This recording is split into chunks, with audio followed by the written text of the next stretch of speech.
สู่สากล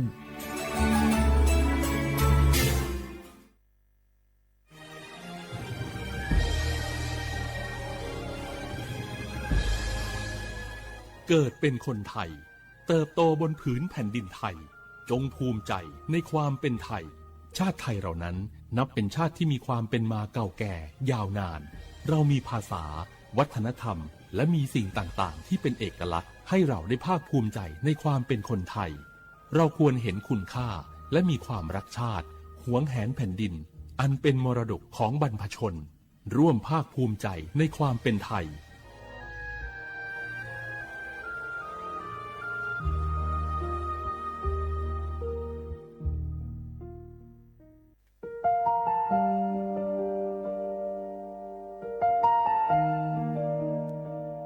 ขอน้อมเกล้าถวายอาลัย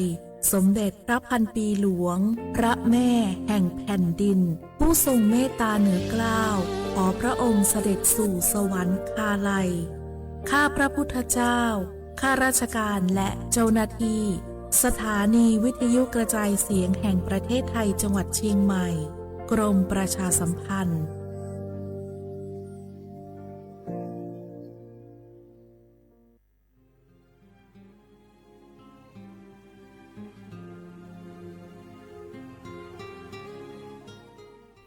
This is a moment of profound grief for the Kingdom of Thailand. We, the collective voices of Radio Thailand Chiang Mai, join the Thai nation in mourning the passing of our beloved Queen Martha, Her Majesty Queen Sirikit. Her life was a testament to the unwavering service, grace, and deep love for the Thai people. Our humble condolences and thoughts are with His Majesty the King,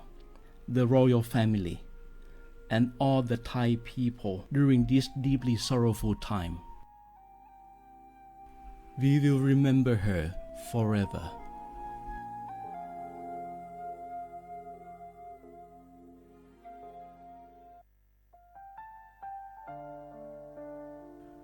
Adeur ไทยมิขอส่งเผาอามาสมเด็จพระนางเจ้าสิริกิติ์พระบรมราชินีนาถพระบรมราชชนนีพันปีหลวงขวยตาโอดาเลียกาชายันดาชอเนมาอายออามามิขอเปียวเนไทยมิขอกะดูอาคาชอเจอกะดูเงเกเนลาหมายแอจิชนีถามิเนนือมาละควมาเงเลชญาเธอมิเนอาดูมาโยหานาลูอายองเนกัวเนโยเยบอเนมาอีนอายอมาโดอาดูเนโกเอียเนขวยตาโอดาเลมิเนนือมาหน่วยสาวเนวอจ้อจ้อยเกญาอาดูมาโยหานาลูอายองนือมาละควโยจอนาลูเนกัวเนโยเยบอชอเนมางามาอาเขาชดเจอโยกานาลู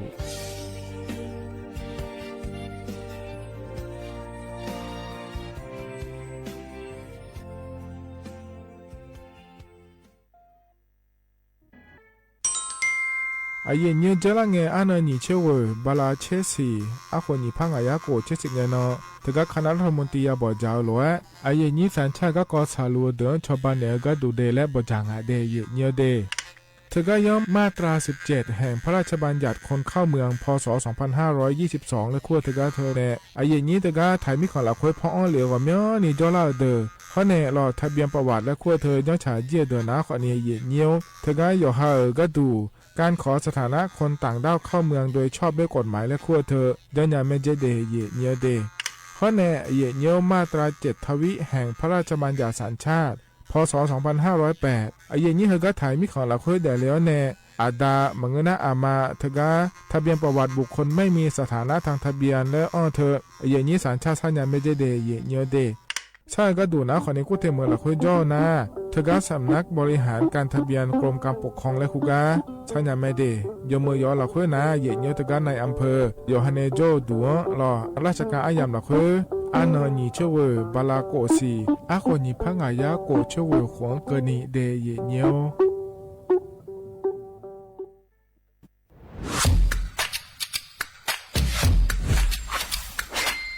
กลับมาแล้ววันนี้กับโครงการคนละครึ่ง plus รัฐออกครึ่งประชาชนออกครึ่งช่วยเศรษฐกิจไทยหมุนเวียนเติบโตถ้าเราช่วยกัน plus ต่อยอดให้เศรษฐกิจไทยเติบโตอย่างยั่งยืนด้วย5 plus plus ที่ 1 เพิ่มช่วงอายุผู้เข้าร่วมโครงการจาก18 ปีเป็น16 ปี plus ที่ 2 เพิ่มวงเงินใช้จ่ายจาก150 บาทเป็น200 บาทเพิ่มพลังซื้อของประชาชนเพื่อกระตุ้นการหมุนเวียนในระบบเศรษฐกิจฐานรากลดภาระค่าครองชีพ plus ที่ 3 เพิ่มสิทธิพิเศษด้วยการดูแลผู้ที่อยู่ในระบบภาษีให้ได้รับสิทธิพิเศษมากขึ้นเพื่อสร้างแรงจูงใจให้ทุกคนร่วมอยู่ในระบบอย่างโปร่งใส plus ที่ 4 เพิ่มโอกาสให้นิติบุคคลขนาดเล็กเข้าร่วมได้ให้ธุรกิจเติบโตเป็นกำลังสำคัญของเศรษฐกิจไทย plus ที่ 5 เพิ่มทักษะใหม่เพื่อพัฒนาให้ร้านค้านำความรู้ใหม่ๆมาช่วยเพิ่มยอดขายลดต้นทุนเรียนรู้เติบโตและปรับตัวไปกับเทคโนโลยีใหม่เพื่อสร้างเศรษฐกิจที่แข็งแกร่ง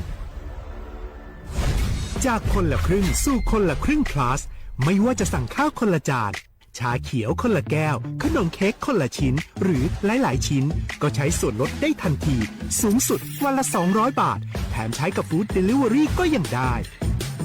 สำหรับประชาชนไทยอายุ 16 ปีเป็นต้นไปสมัครรับสิทธิ์ผ่านแอปพลิเคชันเป๋าตังวันที่ 20-26 ตุลาคม 2568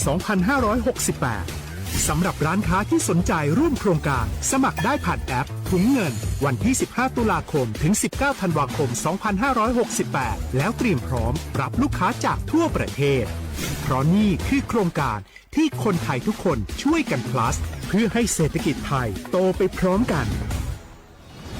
โครงการคนละครึ่ง plus ดำเนินการภายใต้เป้าหมายที่ชัดเจนของรัฐบาลในความต้องการกระตุ้นเศรษฐกิจลดภาระค่าครองชีพให้ประชาชนและยกระดับศักยภาพผู้ประกอบการไทยให้พร้อมในยุคดิจิทัลโดยยังคงยึดหลักความโปร่งใสตรวจสอบได้และป้องกันการใช้สิทธิที่ผิดวัตถุประสงค์คนละครึ่ง plus เพิ่มพลังเศรษฐกิจไทยพร้อมโตไปด้วยกัน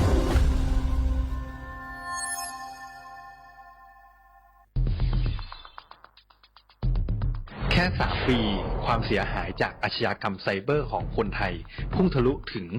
94,000 ล้านบาทหรือเฉลี่ยปีละ 30,000 ล้านบาททุก1 ชั่วโมงเราเสียเงินกว่า 3.4 ล้านบาทให้กับมิจฉาชีพออนไลน์โจรไม่เห็นใจคนอาชีพไหนอายุเท่าไหร่สถานะทางการเงินแบบใดหมอพ่อค้านักธุรกิจนักเรียนแม่บ้านข้าราชการเกษียณทุกคนตกเป็นเหยื่อได้เสมอและวันหนึ่งอาจเป็นคุณหรือคนที่คุณรักเพราะจุดอ่อนร่วมของเหยื่อคือความเร่งรีบขาดสติหรือแม้แต่บางครั้งก็เกิดความโลภจนเกินไปอย่าปล่อยให้การกดคลิกเดียวลิงก์เดียวทำให้โจรยิ้มกว้างวันนี้ถึงเวลาแล้วที่คนไทยทุกคนจะต้องร่วมมือกันสร้างภูมิคุ้มกันอาชญากรรมไซเบอร์ช่วยกันหยุดก่อนที่ภัยไซเบอร์จะทำให้คนที่คุณรักและตัวคุณเองกลายเป็นเหยื่อ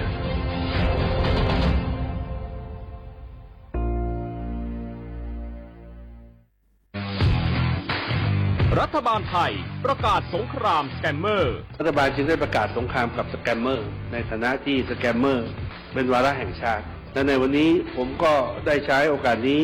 มารายงานความคืบหน้าและเน้นย้ำถึงสิ่งที่เราต้องร่วมกันทำต่อไป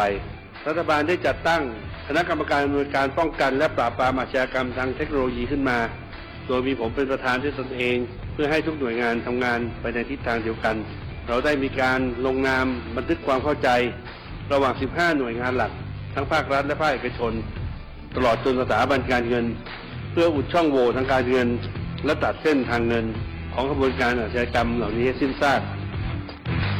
รวมพลังคนไทยต้านภัยสแกมเมอร์นายอนุทินชาญวีรกูลนายกรัฐมนตรี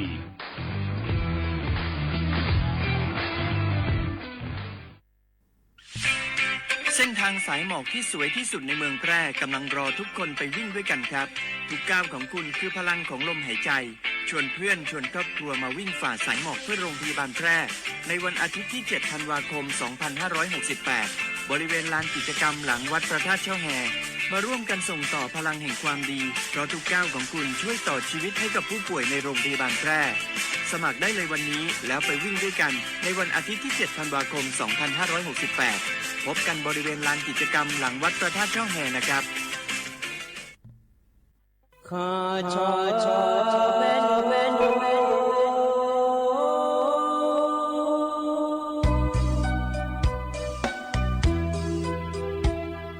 รานีจอปูเลงดอวทุยคาเบรานีจอโมเลงดองชอยคาเบชอพามาสิจอชาโล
no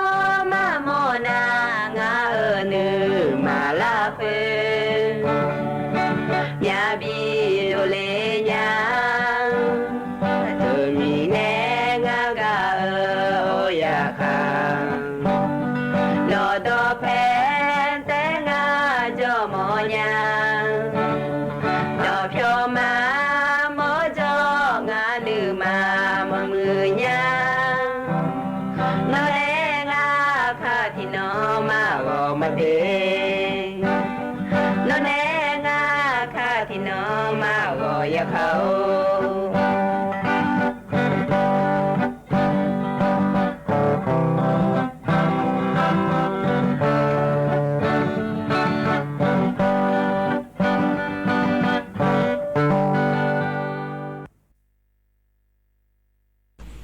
อุสอพอ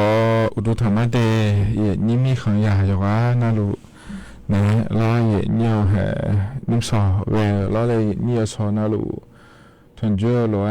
ไอเยนี่มีขังยาอยู่ว่านาลุเนอพยาทันเจอเมียเดเยเนียวเดอุสอพอปากระดูล้อเยเนียวกามีอมอดูล้อสอบทอเจหมายในล้อเยเนียว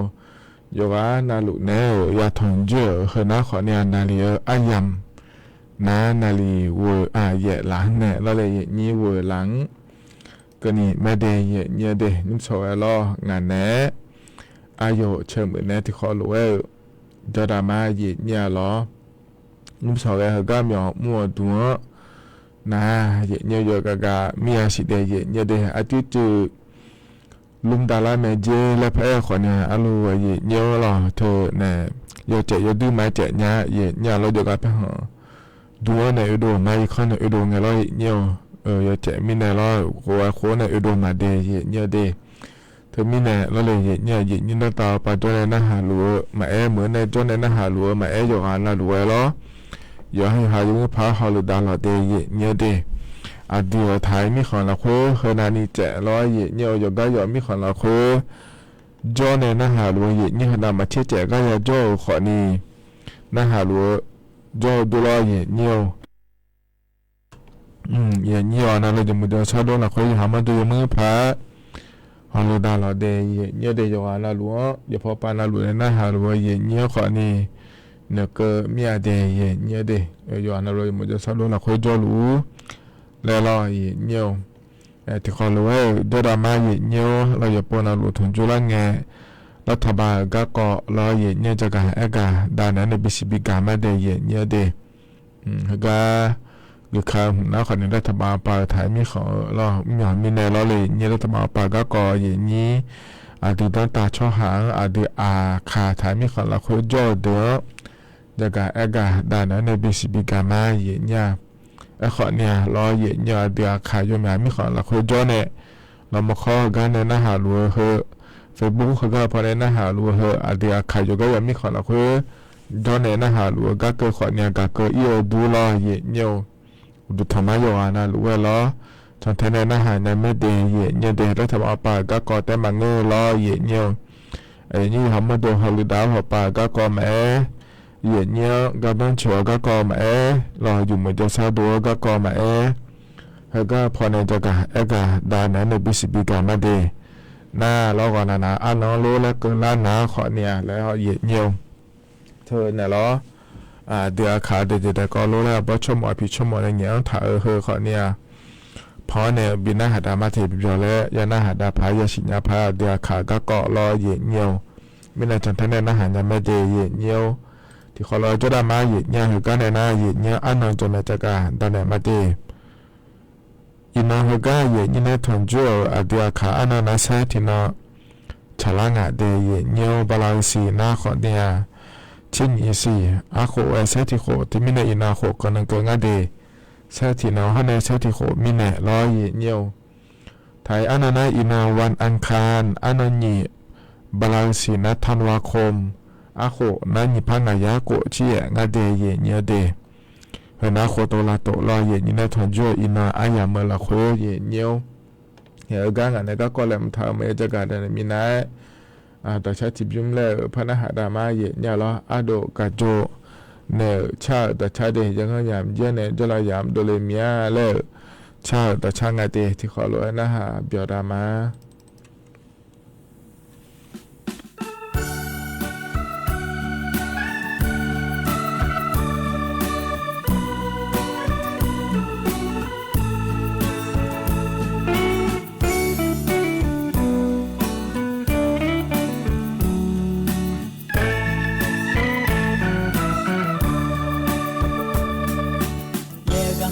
yam chơi nha ô cho là yam đồ lê nha a bo a pa lo nung pa sư pa pa la di so nga la ha ti che ni pa sư che di na ma mu yo te nga cứ lê di na yo sư yo ma pa nha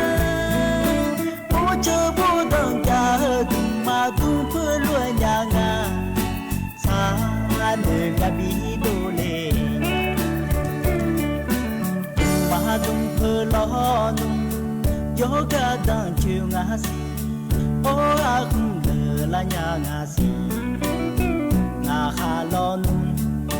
cả đang mà chiều nhà mà mưa gió tươi ngã cứ lê kỳ nhà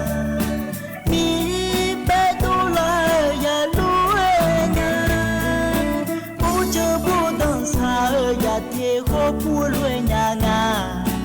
sa nương ma pai nya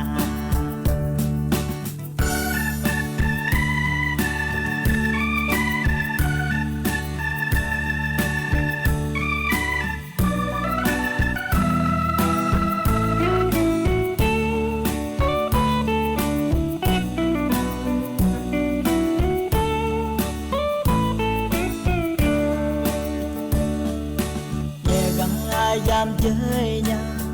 ô cho là yam đồ lê nha a bo a pa lo nung pa sư pa pa la di so nga la ha ti che ni pa sư che di na ma mu yo tươi nga cứ lê di na yo sư yo chờ vô đằng cha mà tu phơi luôn nhà nga xa nơi nhà bi đô lê mà tu phơi lo nung gió cả đang chiều ngã si ô à không ngờ là nhà ngã si ngã hà lo nung cả đang mà chiều nhà mà mưa gió tươi ngã cứ lê kỳ nhà mi bé tu la ya lue nha bố chờ bố đang xa ya thế khó bố lue nhà nga xa nương ma pai nhà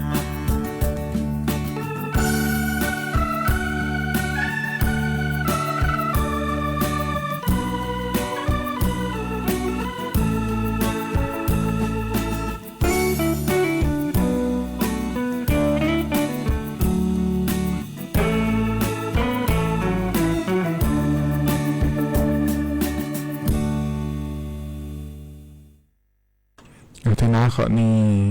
tòa cha gì nhớ phó này bị đã hạ đà lo gì nhiều ở đâu cái chỗ này cha ở tòa cha thì giờ nó lũ về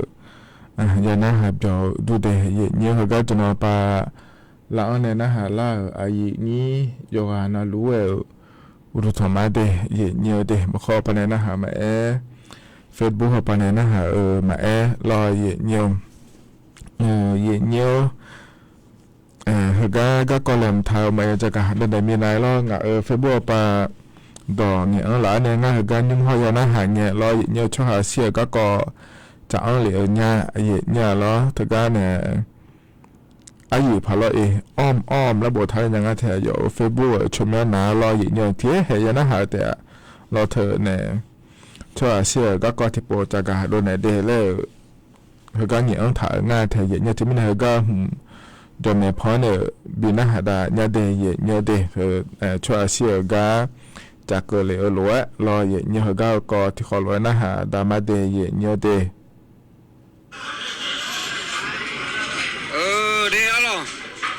ngã đồ de xia de alo ino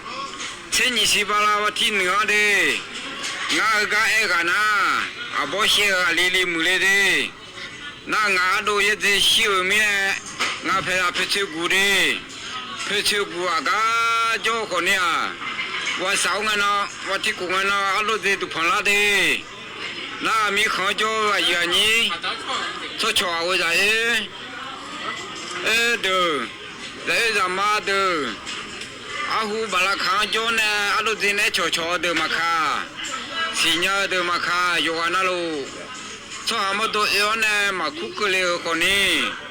ก็ที่สับกามาเด้งาเด้มีเนี่ยอารมณ์ดีตุพลัดก็โยกนาลูละเนี่ยเด้งามาห้วยละขาเด้สายเจ้าขาแล้วคุ้มเด้แต่บุไม่ลาหรออาพูไม่จ่ายเด้จะไปเชียงรายหรอน้องมีเนี่ยอยู่กันนะลูกมีของพอโจอากาศโจมาค่ะอากาศยังใจอยากขอตัวเดิมมาค่ะโอ้เราเนี่ยมีเนี่ยเราขอเด็กข้าวเด็กที่เราดูพม่าดูเด็กดูพม่าก็ดูว่าที่โกงเงินเด้เราบลาเสียว่าที่เหนือชีน่าว่าที่โกงดูพม่าเด้อยู่กันนะลูกงาเพลาเพชรกูโอ้เกล้าเด้อยู่กันนะยินดีเด้อชดมา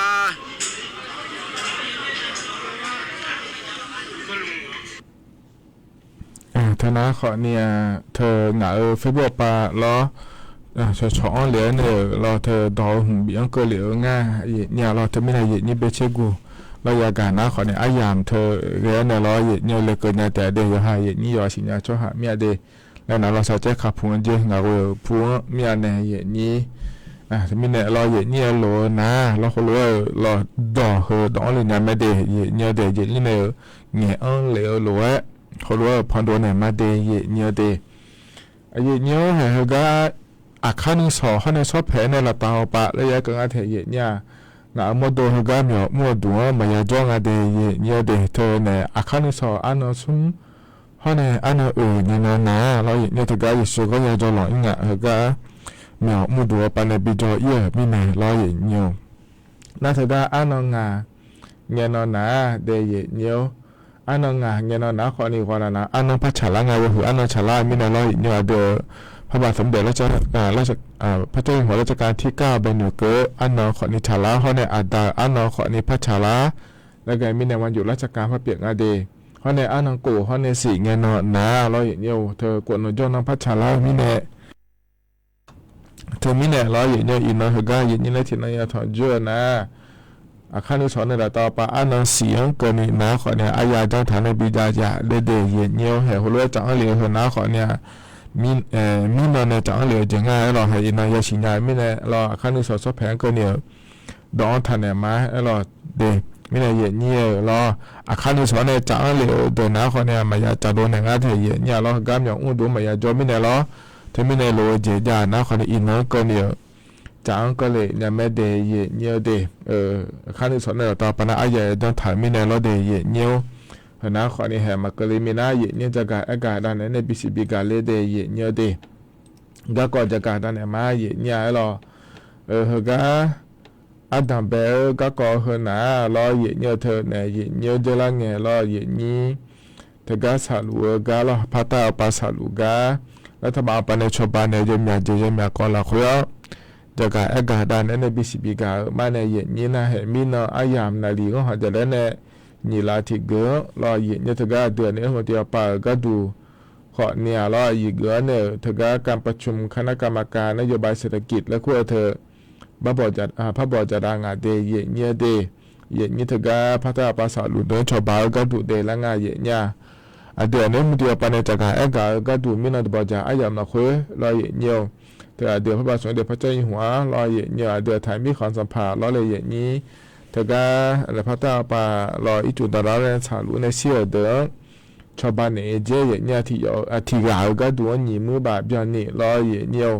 นั่นเถอะแต่มังเงอโหยารอเลยอย่างนี้แต่ก็โรงพยาบาลหาดใหญ่แล้วเหมือนสาดาวก็ดูเดียอย่างเนี่ยเดียหย่อเยอะๆพาดูเดี๋ยวรอที่แซ่ที่ยาลำบากอย่างเนี่ยแล้วพระชาวบ้านเราเนี่ยงาเย็นเนี่ยอร่อยนะเธอแต่มาเงือเราเยี่ยวเธอโดนและขั้วเธอล้อมหย่อบีหาเธอเดอล้อเย็นเนี่ยขอเนี่ยพระบีเราเนี่ยพระชาวบ้านเราเนี่ยเหลืองาเดยเย็นเนี่ยเดเห็นนะขอเนี่ยเธอเดียวสัมผัสพระบาทสมเด็จพระเจ้าอยู่หัวปานในเย็นนั้นเดินเกิดละขั้วเนี่ยภาษาการละขั้วในชาวบ้านเนี่ยเหลือเดยเย็นเนี่ย นั่นมีนาเธอก็บอกจะอยากมาละคุยน้าขอเนี่ยแล้วเนี่ยเธอก็ยุ่งน้าขอเนี่ยอีจูกาคาเอียเนี่ยเราอีจูเจียเนี่ยลาซาดาอยากมาคุยจะรู้มีเนี่ยเราเนี่ยเธอก็จอก็มาก็ดูมามีจอไฟฟ้ามาอินเทอร์เน็ตมาน้ำประปาเราอีจูก็มาเราก็ข้อมาบีมคนล้านยาเนี่ยก็ดูเราดูจนเลยดาชาบเนี่ยผ่าง่ายแล้วเขาข้อมาจนดาก็ดูเดลมินน้อยอย่าบอกจ่าง่ายเดย์เนี่ยเดบอกจ่าเนี่ยมันดาชาดามาเจเดย์เนี่ยแล้วต่อไปเขาข้อมาเนี่ยชาวบ้านเนี่ยมาเดย์แล้วทุเรื่องงานเทย์เนี่ยเราไม่นอนนะขอเนี่ยเธอก็ดูอย่าบอกจ่าง่ายเดย์แล้วเราเธอจะมาหาปันเนี่ยเราเนี่ยจะการอากาศด้านนั้นในบิสิบิกาเลยเดย์น่าเราเนี่ยเธอเนี่ยแล้วทำมาป่าก็ดูนะคนนี้นี่เธอก็สาเนี่ยไอ้จุดดาราเนี่ยสาลูเดอที่ก็ดูกุยพระบาทชบาเกินเดย์แล้วย้อนถามจะไม่ในเย็นนี้เธอก็เฮโปเย็นเนี่ยพัฒนาป่าเราไทยมีคนในดาวป่าเราบาเฮดาราในสาลูเธอมานี่นะเราสงขลาป่าก็ดูแต่มังเงาเดย์เย็นเนี้ยเราดอตอหรือกุยม้วนกันในเดลงอาเจเย็นเนี่ยสงขลาสุราษฎร์ธานีนครศรีธรรมราชพัทลุงปัตตานียะลานราธิวาสตรังข้อเนสตูลและงานเทเยเนี่ยหรอน่าเราเลยเยนี้เหตุดาและต่อไปในชบาก็อยากเกิดก็ดูนะหุบะอย่างนี้จะได้เงินยามมือละคุยนะเราเอกสารให้เขายมอยากจีอะไรหัวเยเนี่ยทะเบียนบ้านมาจะชวนมาให้เขามาเราเยเนี่ยน่าอย่างยุ่งเหรอก็พัฒนาป่าก็ดูถ่ายไม่ขนาดว่าป่าก็ดูนะขอเนี่ยทีอานาทียานา นากาโลทะเบียนบ้านโลอยู่เจนาลูโลอย่างเงี้ยบิบูจาจีขอนิยาและงานเทเยเนี่ยเราถึงมีเนี่ยอีนุ่มนักข้อไม้ชาวบ้านเนี่ยยาผายรอเยเนี่ยเธอก็กรมส่งเสริมการปกครองท้องถิ่นและคุ้มกันเทเนี่ยผู้ว่าราชการจังหวัดลูเมืองละขั้วสมบูรณ์เลยเหลืออย่างงานเดย์เนี่ยเด็กเอกสารแต่มาตอนนี้เยนี้เธอก็เดินจ่อแม่ชาวบ้านเฮาโลเจงานเดย์และตัวจังได้จะโดนเหลือง่ายแต่ทำบ่อยจนโดนเหลือในบิชบาง่ายเดย์เนี่ยเดย์เธอบอกทางชงชุดสมอเขาเนี่ยธนาคารบัญชีเธอใหญ่นะรอเขาเนี่ยอาบ้ามาขอถอยรออยู่หายนุ่งเบอร์แม่เดย์ฮัลโหลจ่อเอี่ยแม่เดย์แล้วรอฮัลโหลจ้องถ่ายตาหน้าขอเนี่ยรอเนี่ยสดาเธอชอบบ้านเนี่ยเดย์ก็สามารถตัวนี้เดย์แล้วเธอจ้องด่าง่ายเธอเนี่ยเขาข้อมาเนี่ยเธอก็เธอพอสาลูเด้อชอบบ้านเนี่ยพายเดย์และงานเนี่ยนี้เธอมีเนี่ยนี้พัตตาปาจอเดอขอเนี่ยร้อยเธอก็สาลูเดอขอเนี่ยเขาข้อไม้ชบากะอยากเกิดอย่างง่ายเดย์เงี้ยวเห็นก็จะเธอก็จะละเงี้ยแล้วเลยอย่างนี้แล้วทำเอาปาก็ดูขอนิยมยามเมื่อเราเพื่อเกิดเนี่ยชบาเกิดในแม่เดย์เนี่ยเดย์สงขลาพอปาก็ดูขอเนี่ยพังอายะหยอเจนี่ร้อยเนี่ยสตูลพอปาก็ดูขอเนี่ยเหยียภาษียะหยอเจนี่ปัตตานีปาทีมือสุมพาหยอเจนี่ง่ายยุ่มชบาเกิดในยานะขอเนี่ยnhìn mới cổ phá ngài giá dọ dễ nhiều cho ba cái này nhang á để dễ nhiều để là thọ ba còn đi cho ba này từ mẹ dễ nhiều dọ anh luôn cái nhiều bây giờ cái gà đủ để là ngài để dễ nhiều để hồi nào còn đi thực ra dễ nhiều dễ như tất cả các phò sản luôn đó là thọ ba cho ba này ngài để là cho cả đa này này bị sự bị cả là để dễ nhiều để này số ngài cái mà lo dễ nhiều thơ này thì anh hồi lúc xả là dọn cái lá nghe lo lời dễ nhí lo bàคือดาราในนักทีมแต่ยูโดนยาเนี่ยเราอยู่ฮัมมาโดเนี่ยอังลัวโลก็สายยังไม่จีบอยู่โลแล้วเราเนี่ยอีนิ่มเราเนี่ยตัวแอปพลิเคชันที่เราอยู่หานักเราเขาอยู่ดูมาอังพาเวอเราน้าขอเนี่ยแอปพลิเคชันทางรัฐและขั้วตัวก็ถึงเดย์เนี่ยเดย์รัฐบาลเปิดแอปพลิเคชันและขั้วถึงแม่เนี่ยตัวแอปพลิเคชันทำหัวเราขั้วน้าเราเนี่ยทำยังบ้างก็ขอเนี่ยเขาก็ผู้อยู่ว่ามีจ่าเพื่อจีอยู่ก็ดูขอเนี่ยเขาก็สบายจ่อตีเอาที่ก็ตีจ่อจีเราเขาจีขอนี่เขาก็เนี่ยเราตาหักเขางาล้อดวงงาล้ออยู่เจอเขาก็จีงาเดย์เนี่ยเดเธอมีเนี่ยเราเลยเนี่ยโลก็ขอนี่ก็งาเทเนี่ยเจอเราก็จะเชื่ออย่างงาเทเนี่ยเดเธอมีเนี่ยเราเขาก็เนี่ยเจ้าหน้าที่ภาษาเงี้ยพอในจุ่มอย่างงาเทเนี่ยหรอเดย์เนี่ยเธอมีเนี่ยเราโยขอเนี่ยโยฮานาการเราคุยเราอันนี้มันก็โยก็โยพอปามาเกล่ามาเปลี่ยนเล่าขอเนี่ยเราเนี่ยที่น้องไม่หัวป้าเดี๋ยวมาเกล่าแล้วแม่ยาเบอร์เราเลยเนี่ยก็เจ๊ก็มาขาเราไม่ใช่ไม่รู้ละเนี่ย ชาวโลก็มินชาวบาโลโลนบาหือว่าโลอาจจะเปล่าโลแล้วขวาเนี่ยแฮนากาทีมยาเนี่ยเจ้าหน้าที่ปากเอกสารให้หลงอาเจเพื่อเขาหลงอาเจแล้วนะขวาเนี่ยเขาก็พอในปีเขาเนี่ยเขาก็พอดีมีอาเจจะได้เนี่ยเดย์เนี่ยเดย์เธอมีเนี่ยแอปพลิเคชันทางรัฐและคู่เธอล้อเย็นอยู่ฮานาก็ดอนฐานเนี่ยถ้าก็อยู่จะเราจะชาจีเนี่ยยุ่งยากเนี่ยก็ดูเดย์แล้วจังฐานเนี่ยบิดาล้อเดย์เนี่ยเดย์ก็โลลานาอยู่แม่เนี่ยล้อแอปพลิเคชันทางรัฐและคู่เธอก็ทำเดย์มันงี้นี่อยู่ฮานาก็ละคู่ดอนฐานในบิดาเดย์นี่เธอก็สมาร์ทโฟนและคู่เธอยาวเนี่ยล้อเนี่ยเธออินเทอร์เน็ตยาวเดินหน้าเดย์แล้วจะก็อากาศด้านเนี่ยบีซีบีก็เลยเนี่ยน่าจะก็ยุ่งล่ะละโอปาไทยไม่ค่อยได้โอปาย้อนในสารวัวโดนโลดูเดียวก็ดูนะขอเนี่ยมีจาโลอินเทอร์เน็ตโลแล้วอีจูโลรอเนี่ยถ้าก็อีจูก็ก่อนนะขอเนี่ยอาคารนึงสองละคุยแล้วอำเภอหาดใหญ่จังหวัดสงขลาปาก็ดูนะขอเนี่ยต่อหรือว่าอาคารนึงสองละคุยน่าอยู่กันนะหรือแล้วอีจูเพียงเนี่ยบียุ่งยาเล่าเจ๋งอ่ะเดแล้วตัวจากการจากการเอกาโดเลืองง่ายเนี่ยอยากทางซ้ายเนี่ยเราขับอย่างฮัลโหลเจ๊ได้ไม่เราขับอย่างมาเหมือนยาเดย์เนี่ยเดถ้ามีเนี่ยเราเนี่ยเจ้าหน้าที่ปาขอนี่มีมั่วก็เลยเจ๊ดูหลุมแม่เนี่ยมีจ่าพอปามั่วแม่ปาหน้าปามั่วแม่แต่เนี่ยบิจุมยานีพอปามั่วแม่รอมันเนี่ยก็มั่วปาจวนน่ะรู้ว่ากับบีเนี่ยตัวก็ได้พอสาวรู้ว่าจวนน่ะรู้ว่ากับบีเกิดมาเดย์เนี่ยเดย์เพราะนั้นขอนี่เห็นยุ่งเหรอตอนไปอายามเพื่อเราคุยล้ออย่างนี้ถอนจุนในจักรเอกาด้านในบีซีบีกาเดย์เนี่ยเดย์แล้วก็หนาวเนี่ยหรอเราใช้จิบยุ่มแล้วพนักหาดามาเนี่ย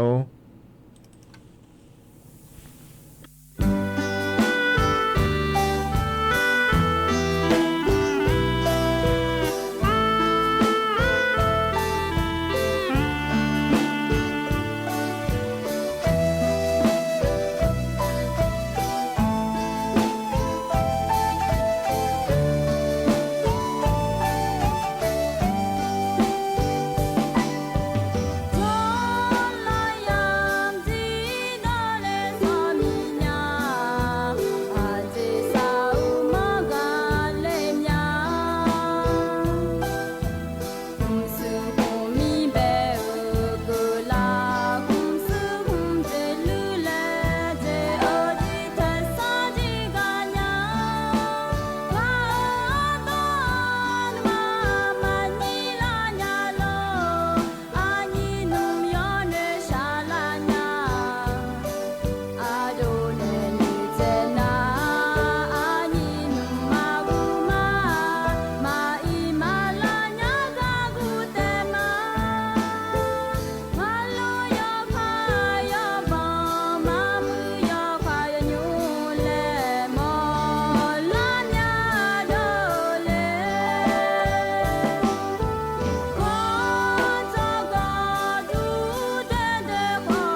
ธนาคารดาชาจะจิบยมาเยี่ยมพอเนี่ยบินหาดาล้อ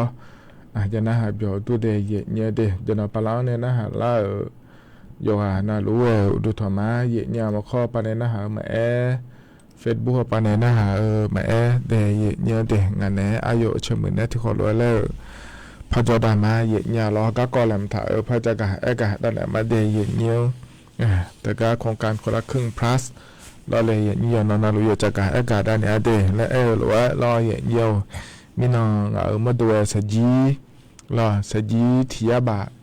เยอะมาเยอะเนี่ยนะแต่ก็สจีดูนะรอเนี่ยโครงการคนละครึ่ง plus และคู่แต่ก็เอาเลยทางเนี่ยรอมาเอาเลยถ่ายมีเนี่ยเราเลยนี่ที่บะเยอะก็งานเชื่อบะแต่บีเนี่ย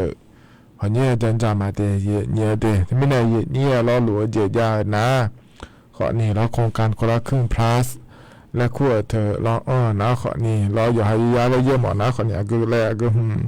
มีอ่อนตัวก็รออยู่ยาเลยจีนี้โครงการคนละครึ่ง plus และคู่เธอเนี่ยดังงั้นเลยแล้วขอเนี่ยเยอะๆแต่เดเนี่ยเดบาลาสีจิเลงเนี่ยก็เนี่ยยิมยาแม่เนี่ยที่นาจิมวันนี้บาขู่เจียจันบาขู่อยู่มาเล่นลำถ่ายเดินนะขอได้เพื่อนย้ำขอยุ่มยาแม่ขอเนี่ยอายามทบีเจอหน่อยเนี่ยอันนั้นสมเช็ดติกันเนาะ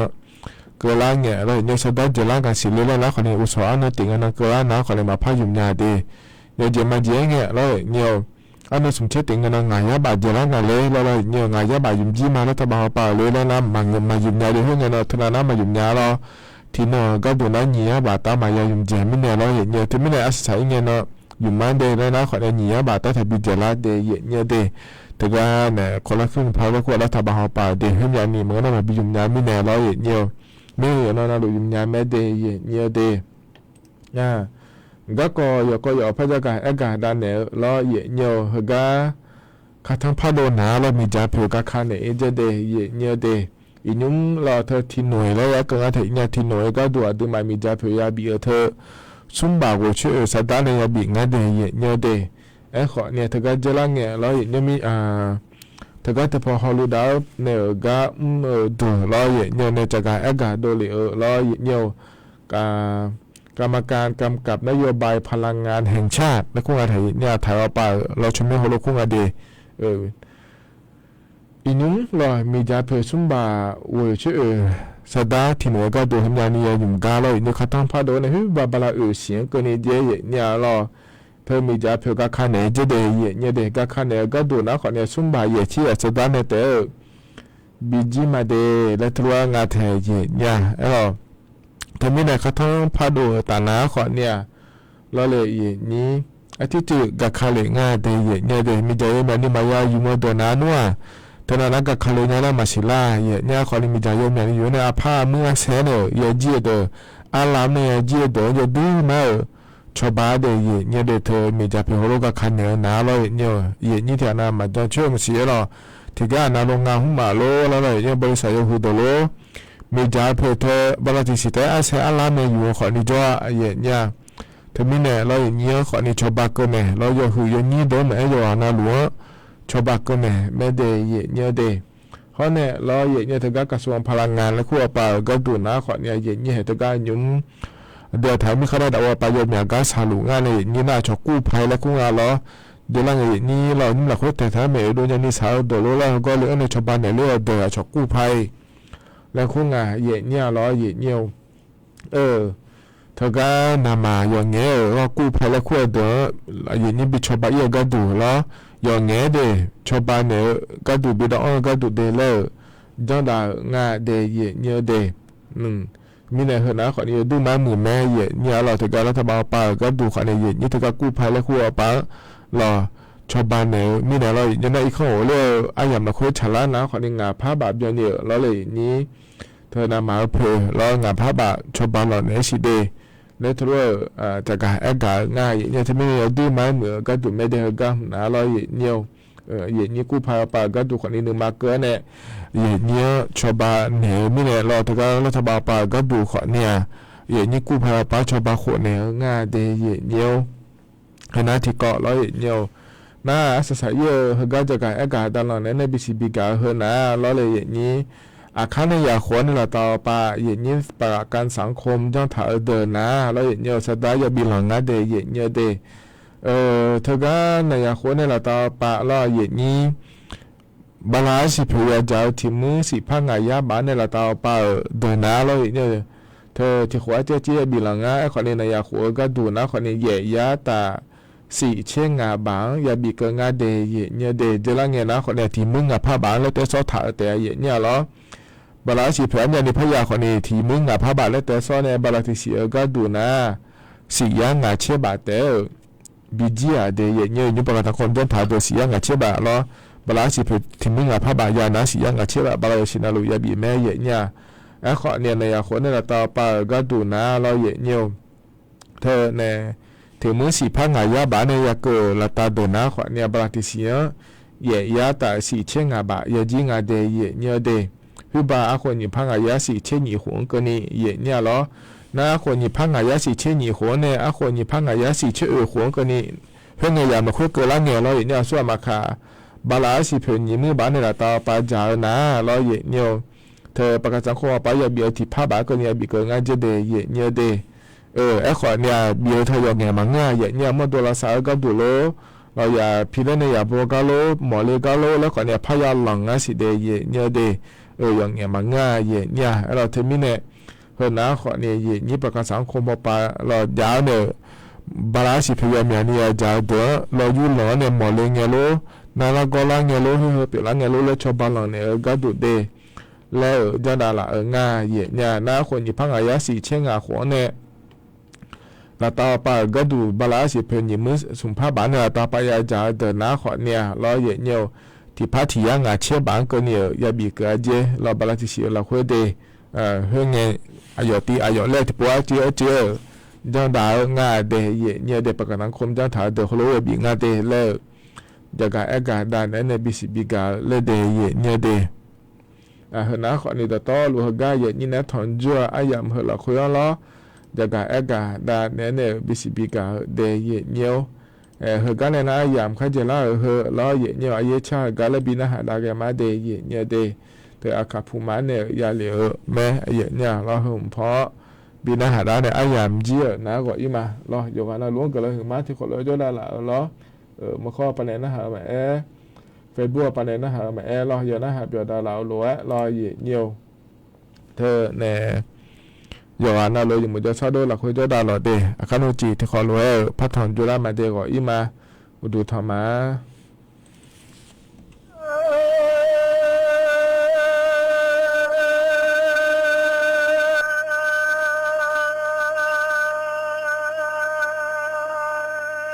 สจอเดือ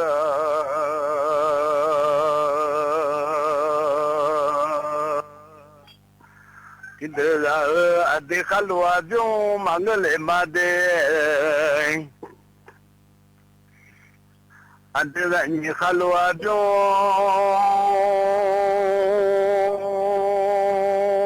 งจีมังเลมาโนไม่กินเดือข้าซาโซมังเลมาติมาโมเสียดิเชขอลาเล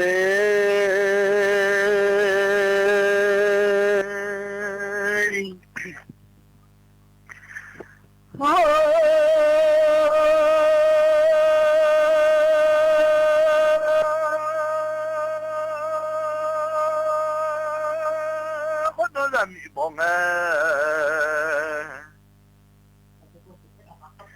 我是在下哟，来有把几杯，下来一个哦呢，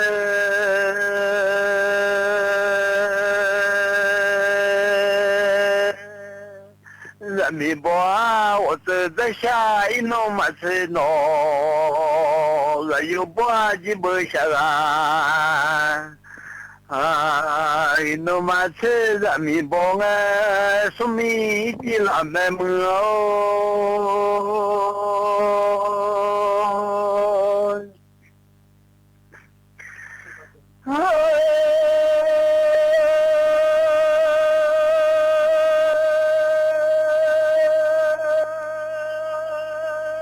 有不爱我去吧，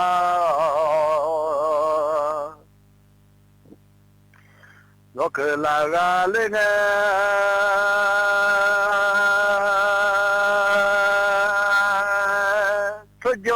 的听得，阿的让你看喽，阿就忙个来吧的。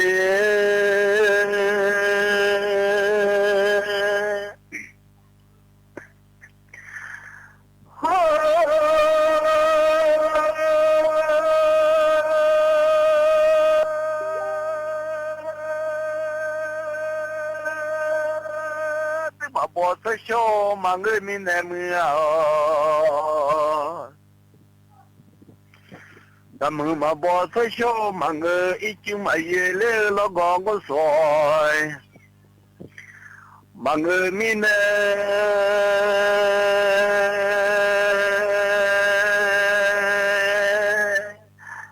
做嘛西子那看到的，我在阿来托的来喏。我没有出家的听得，人嘛还来我的送，人嘛家也没有。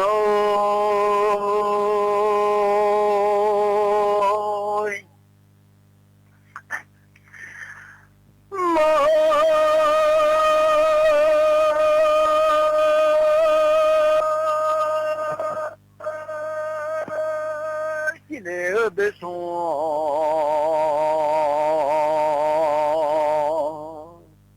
阿麦，叫了呀，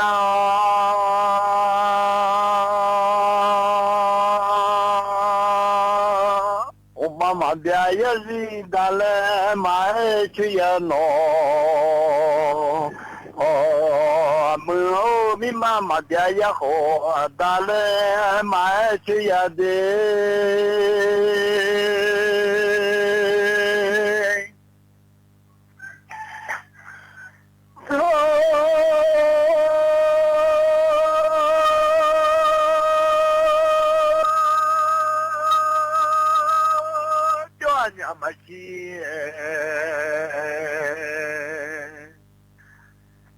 da no mace za sunt yazi da gate ade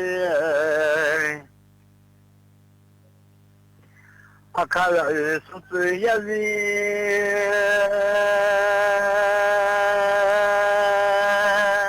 da gate adama za sunt yolo da gate amule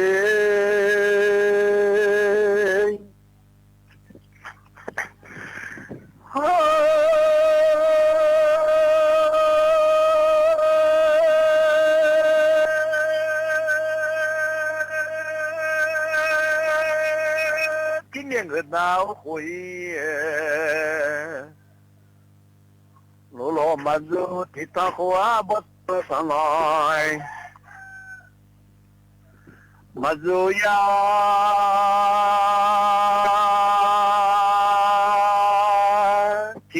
花人也把酒呀么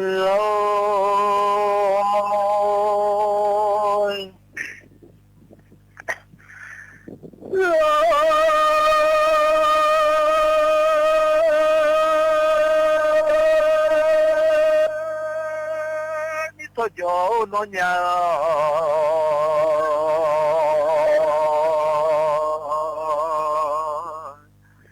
你个人一直还来忙着忙个累呀，那不还走出来？忙个呀，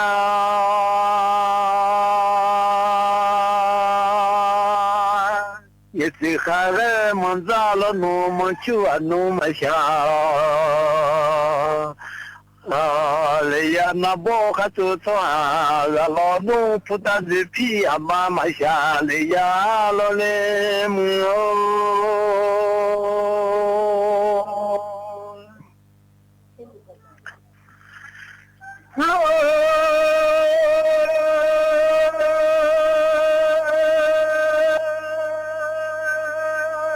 那你说叫老娘。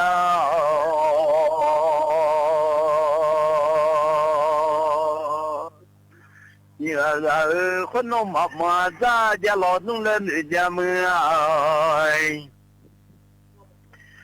妈妈咱家老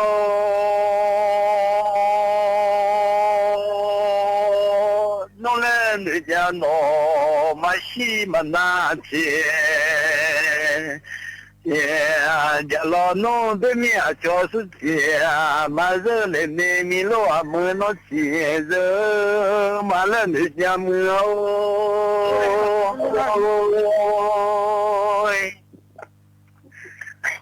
你啰啰啦那的。他们也他叫我们那起来弄完了。用啊。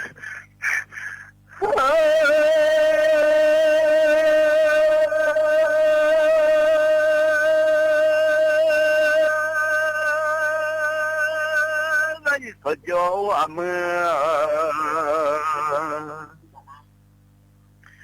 那其实个了，面的的路哎也是比做么呢？我们本来路哎也是。你才莫老命，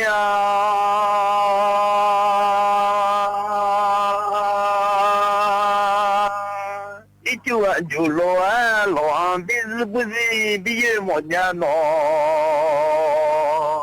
哦，我可能妈，咱们西嘛那家，当时的呢，小时候嘛让来家么哦。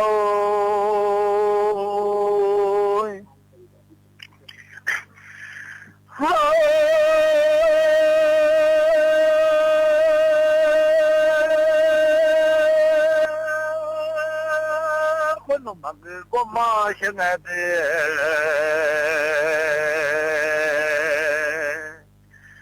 这台嘛个我妈现在去啥这啥里嘛个去来。那今年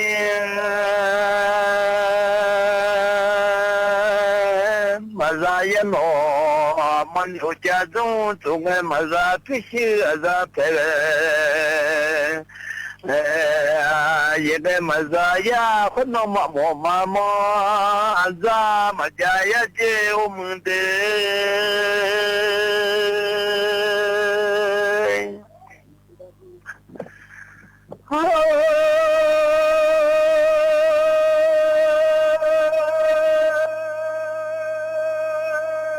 masih genau mana